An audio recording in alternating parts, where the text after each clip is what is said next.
Oi, minha gente. Mostrar pra vocês um bolo que eu fiz hoje. Pra levar pra igreja. E esse bolo aqui de mandioca. Aí nós vamos pra igreja à noite, eu vou levar esse bolo.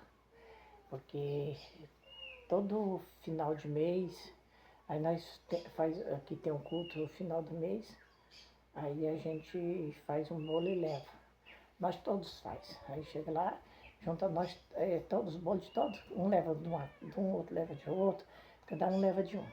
Aí chega lá, aí depois do culto aí todos vai lanchar.